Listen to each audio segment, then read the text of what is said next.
Hi, good evening. Today we're talking about TOTPs or time-based one-time password algorithms. Here I have opened the standard. On this website, I'm going to have that website posted on the description and also on the repository. Here they describe how it works and how that token or code is generated based on a hash. They provide us examples and also how to calculate the token, the code. At the end of the documentation, they give us examples on how to basically test this using Java. Once again, using the crypto library. Again, here it's everything perfect, but on this video, I want to explain it using TypeScript. And also to explain it step by step. We're gonna take our time to discuss how it works and also give examples. So we are probably, most of us are familiar with this QR code for enrolling a new device, for registering our mobile devices for a two-factor authentication code. So on this screen, we are meant to use an application like Twilio Audio Authenticator. This was a company that was bought by Twilio a couple of years ago. And here in this example, for Dropbox, we have a token or a code, two-factor authentication code that it's generated. Can be from 6 digits to 8 digits, so that number is not important, the number of digits. The thing that is important is that we are registering something to validate ourselves against the server. Just to provide a second factor authentication. So that's very important.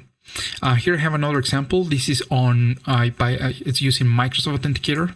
This is one of the most feature complete apps that I know, and actually I love it. I use both of those apps on my cell phone. Again, Microsoft uses different technologies, and that sits on top of again different two-factor authentications like biometrics or one-time codes that are received through SMS, phone calls, or by using tokens, hard-coded so software hardware tokens, and also UFI keys like this one. So we have different two-factor authentications, but today I want to focus this video on TOTPs. So again, everything starts with the enrollment process. So when we're scanning the QR code, what we are scanning? On the code itself, we have the login URL to access the website. We have the number of the digits or the length of the code. Once again, can be from 6 digits to 8 digits to 10 digits. That depends on the server, and the algorithm that they want to use to create the hash. We're gonna check that in a minute, and also the period. So how long that code is valid. The default is 30 seconds.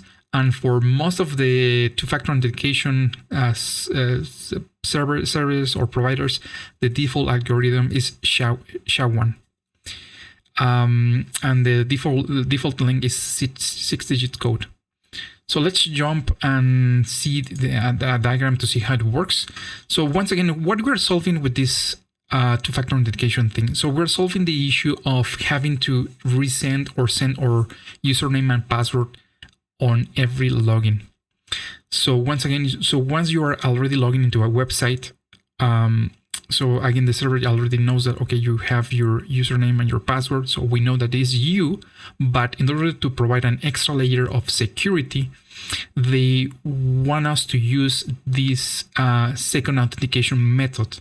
Again, we have different methods, but the most common and the most widely used is the token one, the OTP token. Again, I believe that a couple of years ago, Netflix and also Amazon started to use OTPs that were sent through SMS. So those are different because we are not enrolling a device. And in the case of TOTPs, we are enrolling a device. So we are it's a time-based code base compared to something else that like a OTP that it's sent through SMS or email or a phone call. So once again, this is basically like a handshake where the server is validating something that we already shared. So in this case, we're sharing a base 32 hexadecimal key. So the server and the client both have the same key, so they can generate the code at both ends. And this is how everything starts. So the first thing that the client and the server are doing is that they are getting or calculating the hexadecimal value of the current time.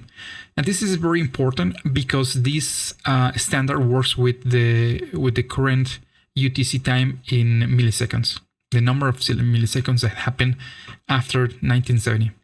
So this is very important, and this is how everything starts.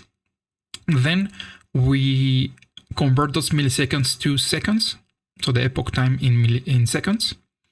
Then we divide those seconds by the period time. Once again, the default time is 30 seconds, but the standard supports different lengths of period seconds. So the default is 30. Then we convert that result to an hexadecimal value.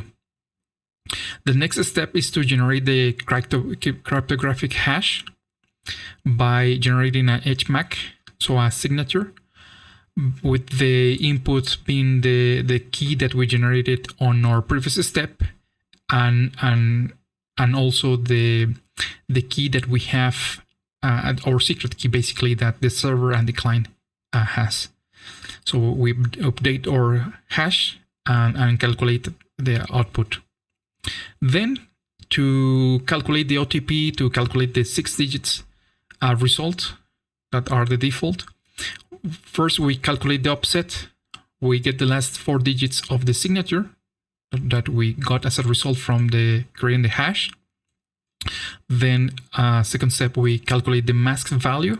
Those are the last 4 bytes of the offset. It will look like this.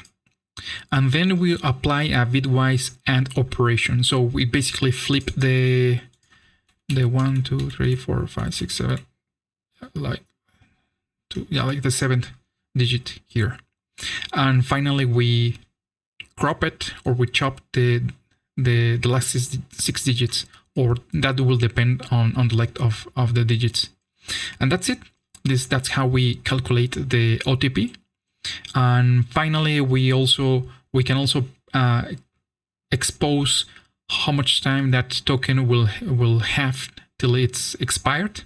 But that's a secondary process.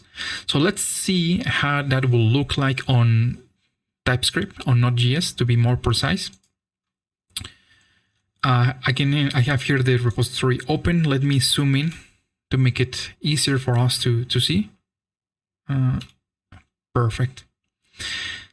So here I have an example, and this will more or less show us how it works. So here we have the key. This is very similar to a certificate, so something that both the server and the client have. So they have that secret key. The secret key is used to generate that code together with the current time in milliseconds. So that's very important. So those are the 2 variables that we need: a computer or a server that has access or has their clocked sync and the key. So we have optional values. So the number of digits, the default is 6. And let's go and view the rest of the options that we have here. So number of digits, the algorithm. Here we have the different options that we can use. SHA-1, that this is the standard, the default.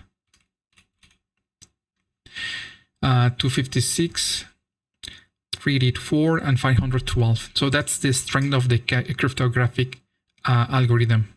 So how hard or how much computational power was used to generate those SHA signatures.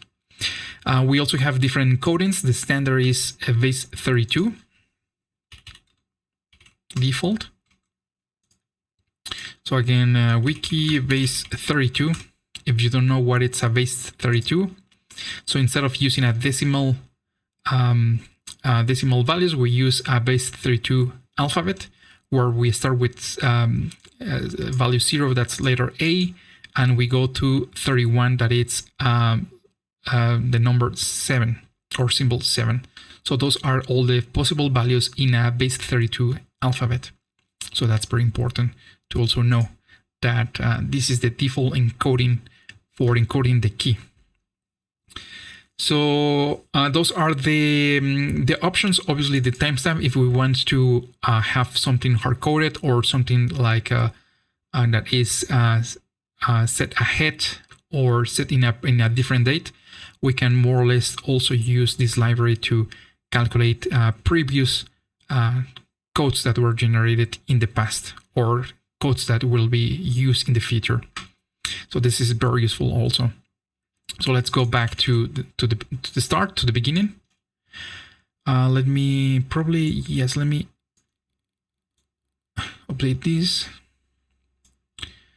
So here then we initialize the option. So this is for initializing the default values of this library that I created. Again, for the values that I just show, the default algorithm for the hash, the default number of digits, and also the default the format for the key. Again, we already discussed that that's base32. And the timestamp. So the default is the current time in milliseconds. And as I mentioned, the first step is to calculate the current time in hexadecimal value. So the current time and the 30 seconds period.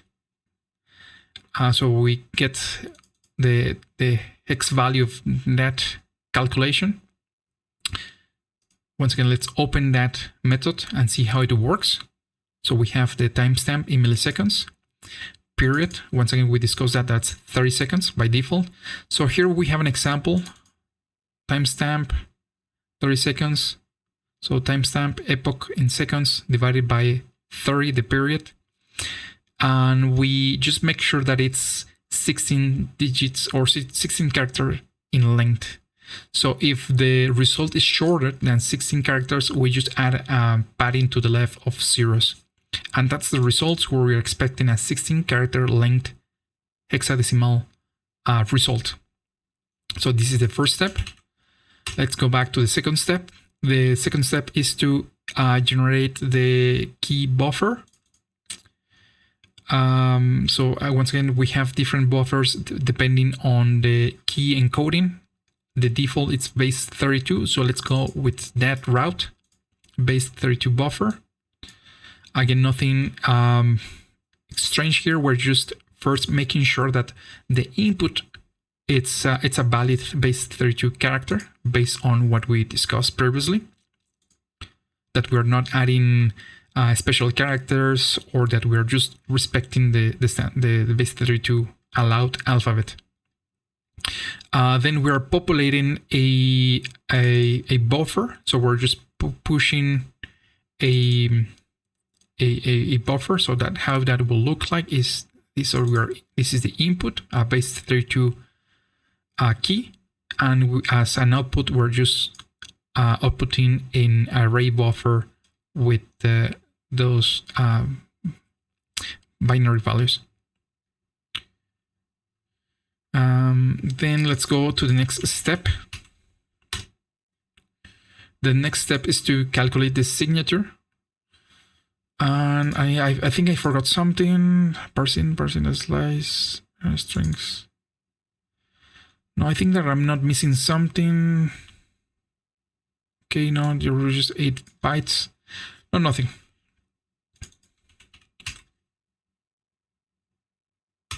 Yes, I think I forgot to mention that here we're using an optimization, base32 bin values of basically here we have all the base32 possible characters, and we're just mapping those to a to their binary value in a string. So for example, here the letter N that we discussed, the letter N, the value 13. So the 13 in decimal, it's equivalent to 01101 in binary.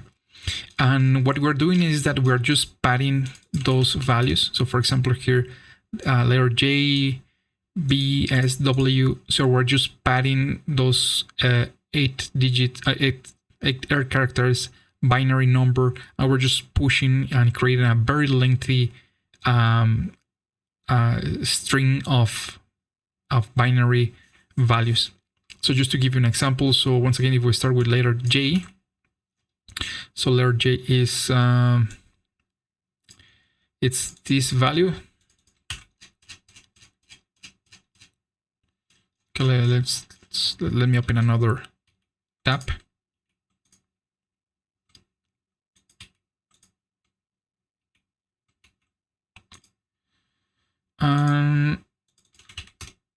The second character is letter B. So this is J, and this let's see, B. It's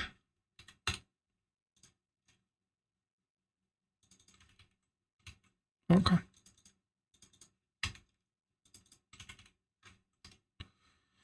And B is this value.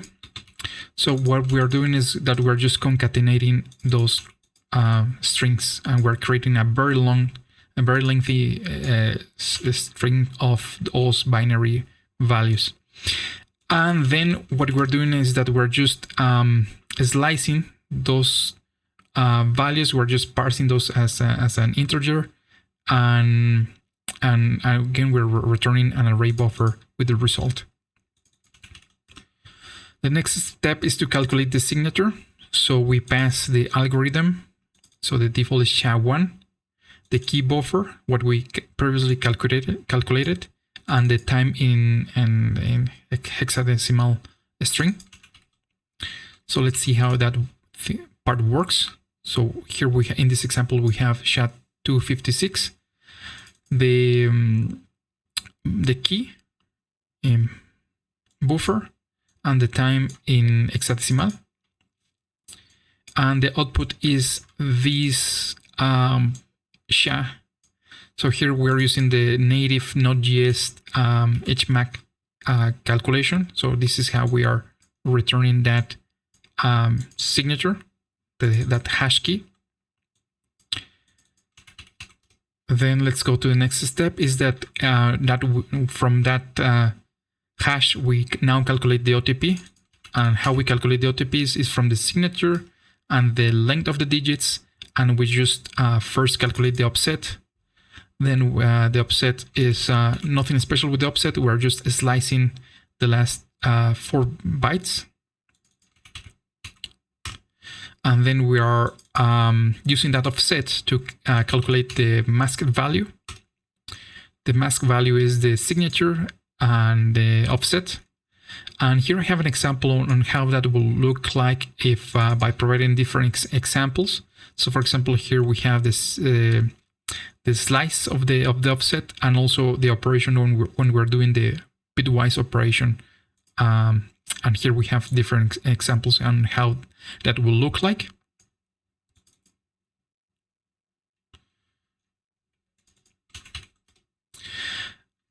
And at the end, we're just slicing just to make sure that we're just, for example, if we have more than 6 digits in this example, let's say that, for example, that we have 1, 2, 3, 4, 5, 6, 7, 8, and 9. We just slice it to the first 6 digits, and just to make sure that we are just respecting that. And that's it. That's how we get the OTP value. And then for calculating the expiration time based on the period, we're just basically just have the current time, or the current timestamp plus the step, so plus 30 seconds, and we're just basically reduce. So basically we just slice it and make sure to see how many seconds we have till that token expires. So it's very easy to to know because we know that the OTP works in 30 seconds increments or 30 seconds slots. So let's say that, for example, we start at 1 minute 0 seconds. So we know that it's going to expire at 1 minute 31 seconds. So based on those time slots, we can know exactly, using the reminder, we know exactly how many seconds we have left in the calculation. So let's run it and see how that will look like. So in this example, I have here a random key that we're using, and we're just printing into the console the current OTP value every second. So let's see how that will look like in the console. npm run example, npm run. Okay.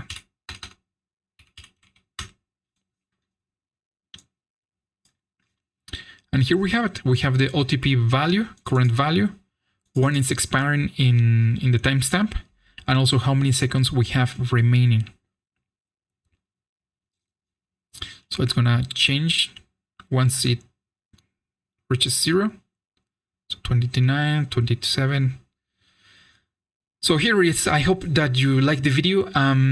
If you have any suggestions, feel free to send me a message or post a comment on the video. Thank you and have a nice day. Bye-bye.